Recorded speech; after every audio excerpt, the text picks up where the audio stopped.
It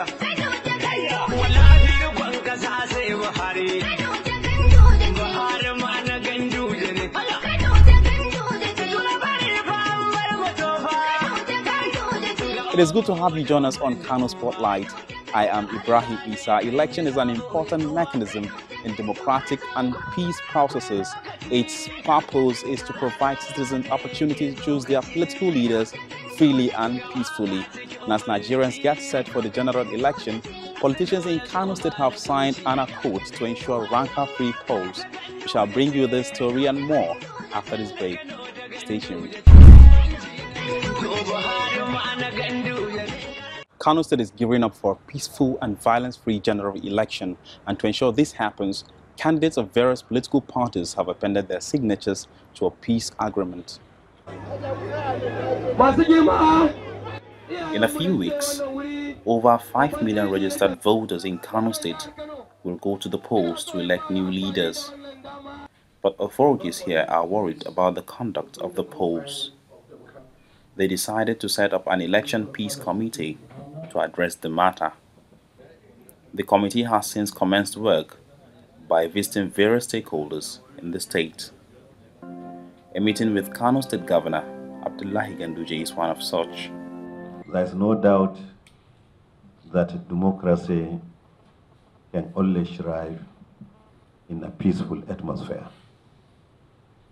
And for you to think of forming this very important committee, initiated by civil societies, there is no better time to have this committee than this period. We are convinced with the objectives of this committee. We have had it. They are all relevant to the situation. And also, we are convinced with the composition of the committee. That one too is reflecting various elements that, when absent, can constitute insecurity, either during election or during non-election periods. To engage all flag bearers of all political parties in the state to abide by the rules of engagement as enshrined in the Constitution of the Federal Republic of Nigeria and the Electoral Act 2010 as amended. To commit all political party leaders and candidates to sign the Kano Election Peace Accord in the presence of all the security agencies before the commencement of the 2019 general elections. To explore ways of advocating the importance of peace before, during, and after the 2019 general elections. The Kano Election Peace Committee paid an advocacy visit to the Commissioner of Police on the 9th of January 2019 at the police headquarters in Kano to solicit for his cooperation and support the activities of the committee. Security agencies were identified as major stakeholders to dealing with crimes and criminality in the state. And since Kano has been enjoying relative peace, it is important that it should be maintained all through electioneering period and beyond. We as government, we have the responsibility to maintain peace and stability, whether there is election or no election. But in particular during election, we have the responsibility because we have a party, a ruling party for that matter. It should be also our responsibility to ensure that first we have internal democracy, which also can be part of insecurity. The Nigerian army says it has drawn up strategies that will deal decisively with terrorism, banditry, kidnapping, and other crimes that could hinder the conduct of the polls. The security situation for now is very calm. We are also not resting on that. The Chief of Army Staff has directed the conduct of Operation Exercise Egweke 3 around the country, which has commenced. We are also commenced. The objective of the exercise is to combat kidnapping, act of terrorism, banditry, and all forms of criminality. We have commenced the exercise, and one of the objectives of the exercise is to ensure that we provide peace, we ensure that there is peace and security, which we dovetail into the conduct of the election. So we are out there and we are doing our usual patrol. We call on the law-abiding citizens to go about their normal businesses. In the same vein, governorship candidates in the state converged on Bayero University to sign a peace agreement. But to date, we are very pleased that we have been welcomed and we have been accepted by the community in the efforts we are trying to do. Our main objective is really to ensure that there is peace before, during, and after the elections. We hope that everybody will realize this is important for him and for whatever he represents. It is peace that is paramount. It could be recalled that a few days after the beginning of the elections activities in Nigeria in 2015, at least 58 Nigerians died in election-related violence ahead of the general polls that were scheduled for March 28th and April the 11th. The report was released by Nigeria's human rights body entitled "The Report on Pre-Election Violence," compiled by the National Human Rights Commission. The report said in just between 50 to 60 days, there were incidences of election violence that occurred in 22 states of the Federation. It is an undisputable fact that the impact of the Abdusalam Abubakar Election Peace Committee, which was established in 2015, could not be overemphasized for containing the uncertain political development at one of the critical transition periods of Nigeria, by initiating the intervention process of sustaining peace before, during, and after the general elections, particularly during the presidential election in the country. By none other than the Emir of Kano. Present at the signing were former head of state Abdusalami Abubakar, representative of United Nations Secretary General Muhammad Ibn Chambas, Emir of Kano Muhammad Sanusi II, members of civil society groups, community and religious leaders, as well as local and international observers. All I need to do first is to thank the Kano State Election Peace Committee and all those who got together to form this committee in order to further the peace and good governance in Kano State. Indeed, the action of these gentlemen and ladies who worked tirelessly to bring this to this day needs commendation. And indeed, all over the country, with all like-minded individuals and organizations working together, certainly Nigeria is on its way to making this democracy work. I wish to thank the chairperson and members of the Kano Elections Peace Committee for inviting the UN to this important event coming up barely a few weeks to the general elections in Nigeria. I would like to commend the efforts of the Kano Peace Committee in pursuit of non-violent and peaceful elections. I also recognize the important role of the National Peace Committee under the wise and tireless leadership of His Excellency Abdulsalam Abubakar, Chairman of the National Peace Committee, which brings a national dimension to this state-led process by throwing its full weight in support of peaceful elections in Kano State. Incumbent governor and flag bearer of the All Progressives Congress APC, Governor Ganduje, alongside other gubernatorial candidates, were called upon to sign their code. He expressed his commitment to ensuring peace and stability is achieved in the state before, during, and after the elections. We have to thank Allah subhanahu wa ta'ala for creating this conducive and enabling environment for us to discuss and sign a document as a resolution for peace and stability in Kano State during the campaign, during the election, and after the announcement of election. This is very, very important and is historic, especially in a developing country like Nigeria.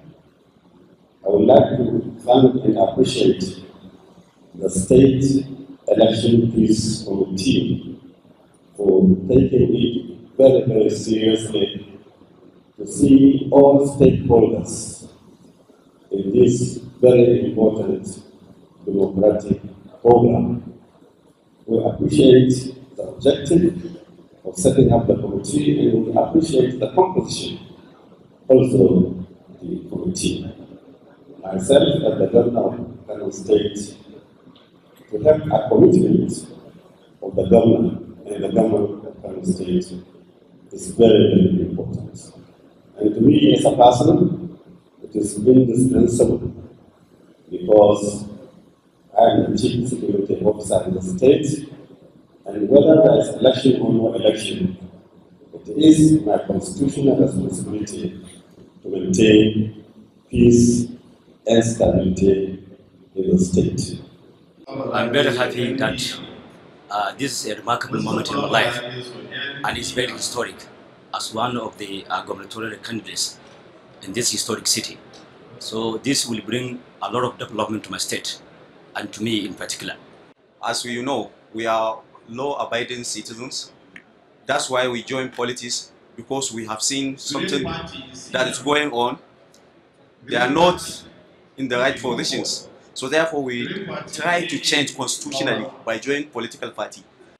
Basically, I would like to say that this is a new development that we have witnessed today, the first of its kind in the history of the state. And as you have seen, all the contestants, contenders for the various positions, especially gubernatorial position, have signed and have sworn that they will not, in one way or the other, support violence during the election exercise. Among other candidates agreed to run issue-based campaigns, refrain from spreading hate speeches, and suppress active violence in synergy with INEC, security agencies, and other stakeholders.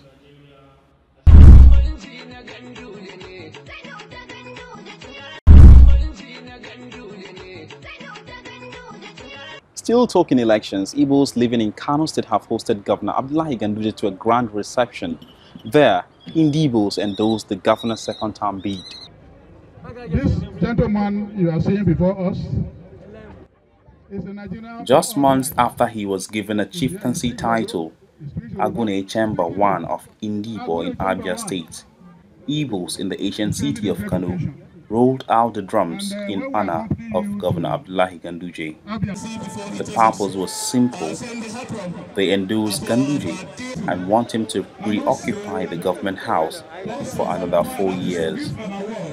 At the event held in Sabangari area of the state, the Igbos hosted the first family, and thousands of men and women from various ethnic groups converged to witness the event. Agune Chamber. Agune Chamber. That is the lion that protects his domain. That is what he is, the lion that protects his domain.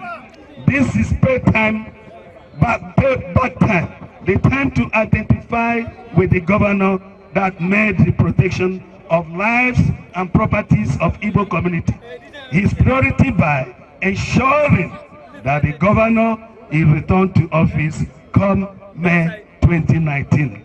We are happy that you are here today. At the same time, we want to thank you for what you have been doing, because you have restored peace in Kano State. Most of our people here, they were afraid, they want to run away. No way. But when they say the Gandhiji is around, everybody starts saying he's not going anywhere. Yes. And since you have remembered us, God will remember you. Amen.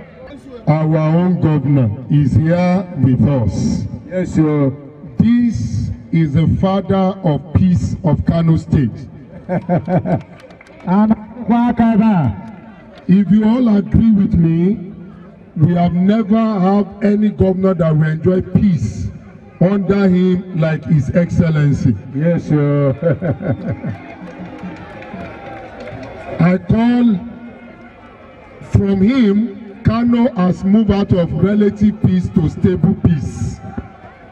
He is a pro-peace governor.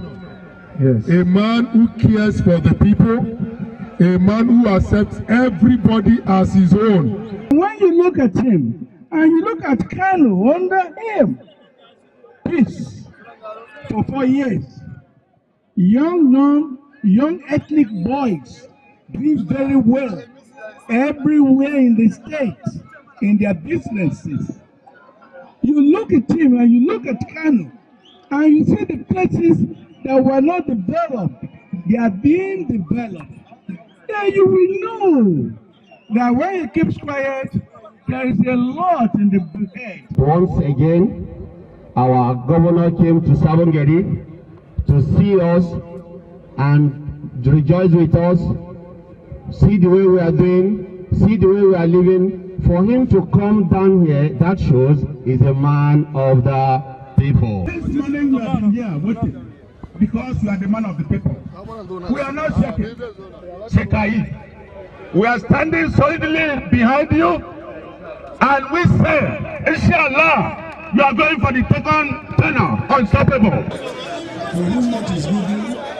Elated by this endorsement, the governor expressed delight at the honor bestowed on him by the Igbos. I thank the Igbo Community Association. I thank all other nationalities for considering it worthwhile and important to provide this civic reception in honor of myself and my good wife. I will ever be grateful. Kano is great today, not because of the traditional population alone.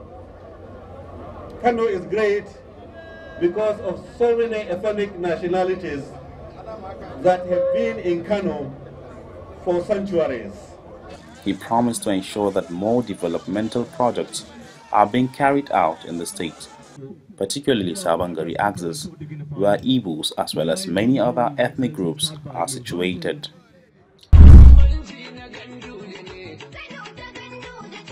Governor Abdullahi Ganduje has approved the immediate release of 15 million naira for the smooth continuation of the state contributory health care scheme. He made this announcement when members of the committee set to manage the affairs of the scheme paid him a courtesy visit at the council chambers.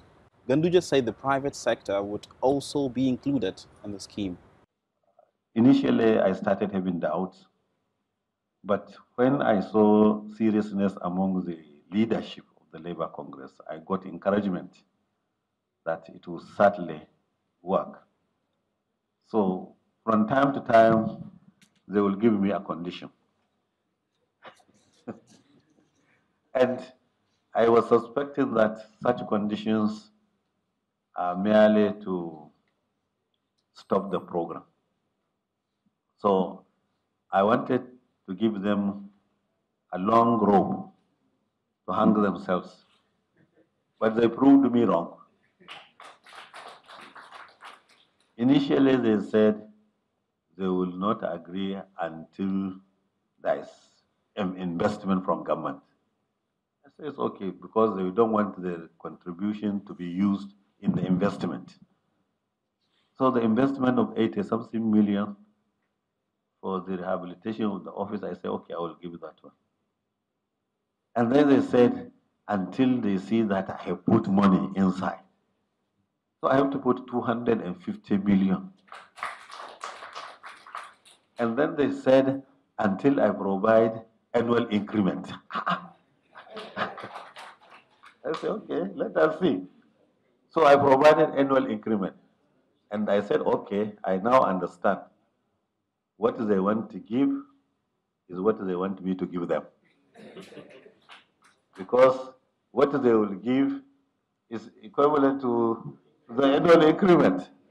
The healthcare delivery system in Nigeria has been characterized by health indices that are very poor, especially in Kano State, as a result of inadequate funding, inadequate manpower, lack of equipment, poor infrastructure, as well as poor community participation. The process of creating the agency emanated from the proposal of the National Health Insurance Scheme to give state governments power to create an organization that will manage the state's healthcare program to facilitate achieving universal health coverage in the participating state. Governor Abdullahi Ganduje has reiterated commitment of his administration to ensuring tomato production is improved in the state. The governor says strategies are being drawn up to ensure Kano maintain its position as a tomato-producing state. According to him, 5,000 irrigation machines have been distributed to farmers with additional 2,500 pumps on their way. This he disclosed at a summit on tomato production, which took place at the Coronation Hall, Government House. Minister for Agriculture Ado Obe, State Minister for Industry, Trade and Investment Aisha Abubakar, Emir of Kano Muhammad Sanusi II were among the dignitaries at the summit. This summit is expected to address key factors redoubling investments in the tomato industry in Nigeria with a view to proffering actionable solutions to pre- and post-harvest losses and to also address production constraints being faced by farmers. The theme of the first national summit is therefore apt and timely. It is on record that Nigeria is currently the second largest producer of fresh tomatoes in Africa, producing about 11% of fresh tomatoes in the region. Globally, Nigeria is the 14th largest tomato producer with about 2.3 million tons produced in 2016. Kano State, considering its position as one of the leading tomato producing states and having a substantial number of small and medium tomato producing plants, has been deliberately selected to host the first edition of the National Tomato Stakeholder Summit 2019. I view this as a great honor to the government and people of Kano State. Over the years, we've depleted our foreign reserves so badly that we're now called the poverty capital of the world by the same people who have cleverly misled us into becoming a nation of imports. Think about it. Almost every day, a customs officer is shot and killed, 2 or 3 by smugglers. We have to stop this. And what are the issues confronting tomato production? They've been mentioned. Seed quality, soil management, the right kind of fertilization, irrigation systems, which are lacking, harvesting, storage, mechanization, packaging. You have seen the crates over there. These are recent innovations by the Agricultural Business Group. If you generate and transmit and distribute, but the end user does not pay, everybody is bankrupt. If you generate, transmit, distribute, the end user pays, but somebody diverts the money, everybody is bankrupt. So just one, all it requires in any value chain is to have one point of failure. And everybody who has invested in that value chain loses.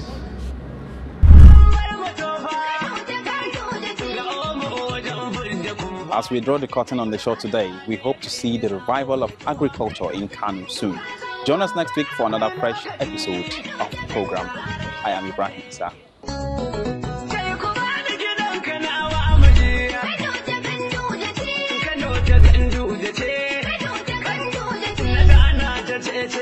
Yeah.